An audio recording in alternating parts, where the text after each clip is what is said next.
Notre salle robotique est composée de 3 bras d'instrumentation, un bras de visualisation, une console chirurgicale, une colonne vidéo avec un module de lumière froide et un module de gaz. La console est connectée au secteur, ainsi que le câble Ethernet. Les repose-bras de la console chirurgien seront déployés. Durant l'allumage, nous branchons au secteur la colonne vidéo, puis nous la relions à la console par un câble afin de dupliquer l'image de la console sur la colonne. Nous vérifions également le bon positionnement de la table pour respecter nos marquages au sol.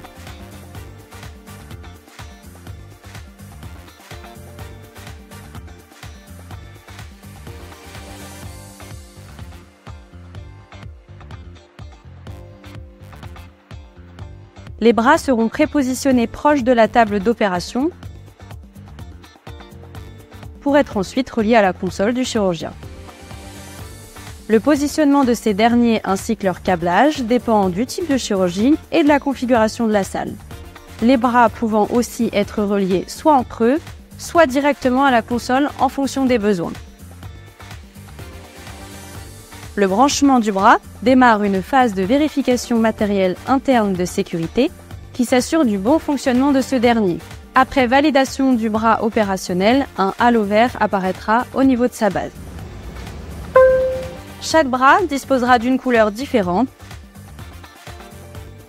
et cela est représenté sur l'écran de rappel qu'utilisera l'e-body pendant son intervention. Une première checklist réglementaire est réalisée afin de valider toutes ces étapes avant l'entrée en salle du patient.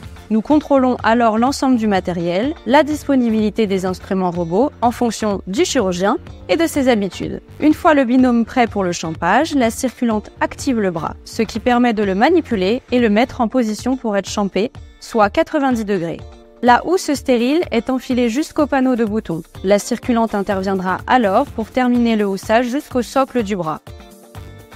Fort de notre expérience, nous avons pu standardiser le placement de chacun des bras en fonction de l'intervention et minimiser le temps d'installation qui varie en moyenne entre 3 et 5 minutes. Tous les instruments sont utilisables avec des trocars de 5 mm et l'optique caméra 10 mm. Les instruments sont relativement légers et donc faciles d'utilisation. La caméra sera connectée à l'optique qui est autoclavable. Elle sera houssée de manière stérile et branchée à l'arrière du bras optique afin de récupérer le signal vidéo. Lorsque les trocars sont positionnés, la mise en place des instruments peut alors débuter. Cette procédure est standardisée pour les prostatectomies, cystectomies, néphrectomies ainsi que les chirurgies pelviennes.